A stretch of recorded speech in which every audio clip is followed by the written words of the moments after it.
Hey everybody, this is Perch. Starting up with a few of the sales analysis videos again, which are based on numbers and facts. They tend to be a bit, a lot of people take shots at this channel, as the mail I'm about to read, notes. But the very few people take shots at the sales data videos because there really is not a lot of emotion when you're just looking at numbers. I mean, you can certainly say the numbers are wrong, but you can cross-validate the numbers against a bunch of different sources, including ones that are quote unquote, comics industry friendly. Now, by the way, if you listen to this channel and you're thinking to yourself, this channel is somehow not comics industry friendly, then you're nuts. Definitely, I love comics. Definitely, a lot of what we talk about is comics. I wouldn't be slamming out the video content that I do and at the frequency I do if I didn't love comics. But saying you love comics doesn't mean you have to love everything in it. There's a lot of things I don't love that for some reason a lot of people, Reddit, Beat, comics boards, Twitter, they never seem to talk about. Like, a lot of the creators are treated like shit. A lot of the contracts get signed are very short term, which gives no sense of stability to the industry whatsoever. People have to claw and fight to get the royalties that they were promised. Whether I like the person or not, a lot of attention gets given to people who are jerks on social media, but take, use somebody different. Take Teenie Howard, okay? Plenty of people have said negative things about Teenie Howard, but in her time, Teenie Howard has created original characters. Now, let's say some of those original characters make their way into MCU movies. Teenie Howard deserves a royalty and should get it. If you do something via contract, you produce, and somebody uses it, you should get paid. I don't give a shit who you are. You should get paid. I mean, look, if you murder a bunch of people and go to jail, then I think they can come after your wages. But other than that, fingers crossed, you're a murderer. No, I'm just kidding. But regardless, people should get what they're promised. That's the deal. Yes, I also believe the content in comics has slid in a bunch of different areas. Tried to be as professional about that as possible. And yes, that's why people come in and say, oh, Perch is a fence-sitting cuck who talks about the more generic. Yeah, because at the end of the day, comics is about opinion. You may like it, you may don't. You may don't. That doesn't make any sense. Anyway, and again, why I think my perspective comes from selling comics for years, selling comics. Because when you sell comics and when you have to, live off of those sales, a lot of this bullshit, a lot of it, stuff, again, both on all sides becomes somewhat irrelevant. You need cash to feed yourself. So you're going to do what you need to do.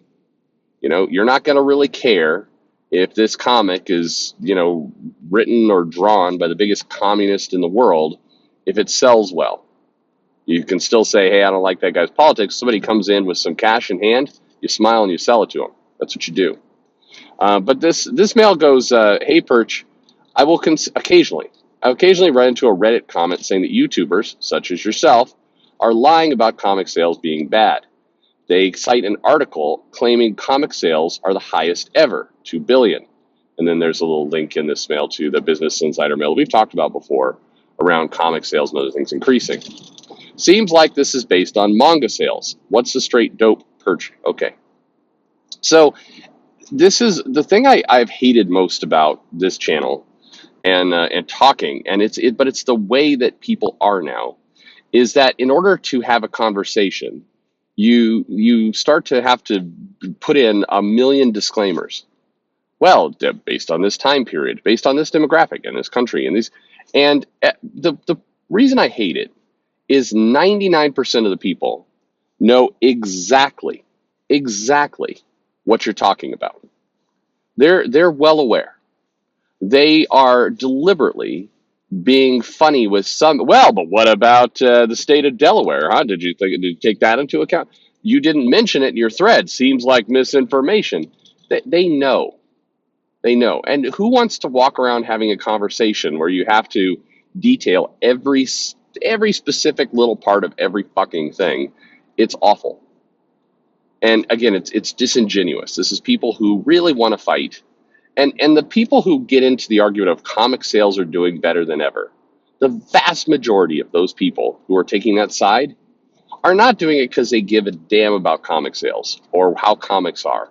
They're doing it because for whatever reason in their minds, they've identified a group and they've loosely tied Republican or MAGA around it as saying comics are bad. And because that is the case, and they want to say, oh, but I'm a proud D, in this case, Democrat, although Dick also kind of applies. Because I'm that person, then I'm going to, want to clown on that group as often as possible. And in fairness, the other group clowns on everybody's trying to, one up each other. That article, which talks about comic sales, is lumping in a lot of things into comics. It's lumping in YA graphic novels. It's lumping in scholastic stuff. It's lumping in manga. It's lumping in crowdfunding, although that slice of the pie is smaller than the Marvel slice of the pie. So I mean, don't people have said it's because they're including crowdfunding. It wouldn't change the picture much. Okay, nothing against crowdfunding. See, here's one of those disclaimers because a jackass will come in here and but what about Eric July? Yes, he made some money, good for him. That's very good for his business. $3 million or $5 million or even 10 million would still be a fraction of Marvel's take. So again, good for him as an individual, awesome. But don't make the math all weird. The biggest factor in why this is happening is the rise of graphic novels outside of Marvel and DC. And yeah, manga is having a moment. It is doing very well. So if you count all those things as comics, then yeah, the comic industry is doing better. It's grown.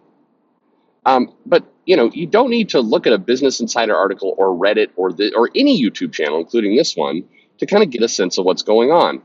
Get in your car, drive over to Barnes and Noble. With your own eyes, just take a look at the store, and you can see what's happened. If you've gone into that store before, maybe 10 years before, they used to have a shelf or maybe two of manga. They used to have a shelf or maybe two of graphic novels. It was this way for a long time. In fact, I remember doing a signing back in, I want to say 2015, 2016. I remember it was around that time frame because Marvel was in the middle of doing the Inhuman stuff, and it was a weird time. We were doing a signing, and I went to Barnes and Noble to pick up a couple hardcovers of things so I could get them signed to auction off during the signing. And this is what was going on. And I remember going to Barnes and Noble. I remember commenting. In fact, I remember taking some photos and sending them to a friend going, the footprint of comics in Barnes and Noble is still very, very small. Well, what happened over the following years is that it exploded. Go in there, and now you have like 20 shelves of manga, a huge footprint. And yes, comics and graphic novels has grown as well, usually from 2 to about 4. Manga's outpacing it, no doubt about it. But also, take a look at the graphic novel shelf. What you'll notice is that Marvel and DC have not grown. The growth in the graphic novels has been a lot of indies, a lot of stuff you've probably never heard of. That's what's grown in that area. And then if you take a little trek over to the kids section, and I have kids, so I don't look like a weirdo pervert when I do that. But if you don't go to Barnes and Noble in a big trench coat and wander around the kids section. Just saying, just for your own well-being. Anyway, go over there and you'll notice there's a graphic novel section now for kids. Now, why is all this important? Because it represents growth, and it is growth. It's tangible growth you can see with your own two eyes. But it does also identify where the growth is coming from. The growth is not coming from Marvel and DC. That is absurd. The growth is coming from a lot of these different areas. Manga is a big one, absolutely. But the one not to sleep on is that a lot of books, particularly in YA, have migrated from text to graphic novel format. And they've done that for one very important reason. Several years ago, this little book called Dogman came out and just bent everyone over in terms of how well it sold. That dog humped its way to a #1 spot. And those kids who like Dogman grew a little older. And the company that put out Dogman said, hey, I'd like more of that Dogman money. And so they petitioned for more. And that's what's happened. Now, if we're fast forwarding to today, the picture is starting to change again. Manga is showing a few signs of weakness.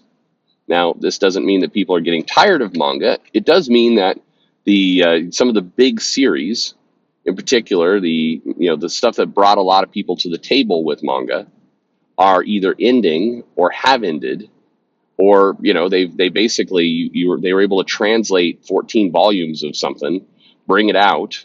People bought the 14 volumes, and now they're waiting on the 15th. So manga is slowing.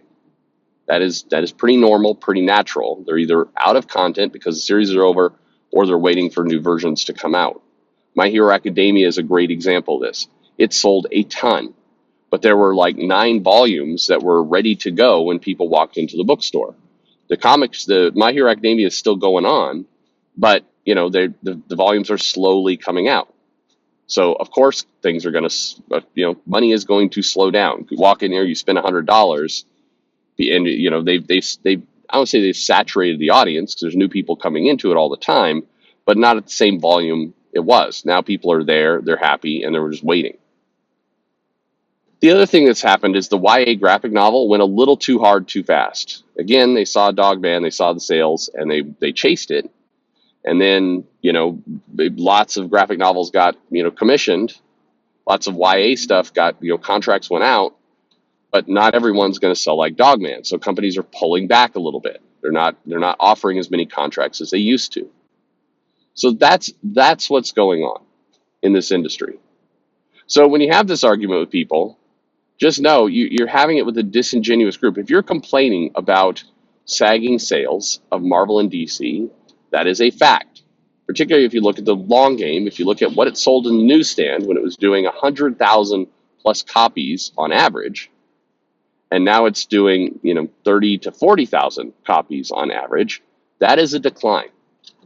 That's a decline that didn't happen last year. It didn't happen when Biden came in office. It's been happening for a while. So if that's your point, you are correct. If somebody counters you by saying, no, this Business Insider thing says the comics are bigger than ever, and look, they used a picture of Superman. Well, they used a picture of Superman because when you say comics, that's what people think of, which is where this entire dumb argument starts in the first place and why it's so disingenuous. When you say the comic industry is declining, you're thinking Superman, Spider-Man. That's what you're thinking. It's what the news articles are thinking. But if you look closely, it's all these other things that have been added. And that is the straight dope. Again, for what it's worth, and this feels like another disclaimer I have to throw out there, I don't want to see the comic industry decline. I also don't want to see the comic industry just start regurgitating everything that happened in the 90s. A lot of the comics in the 90s sucked ass. But all the same, facts are facts, Well, men lie, women lie, numbers don't. Thanks for listening.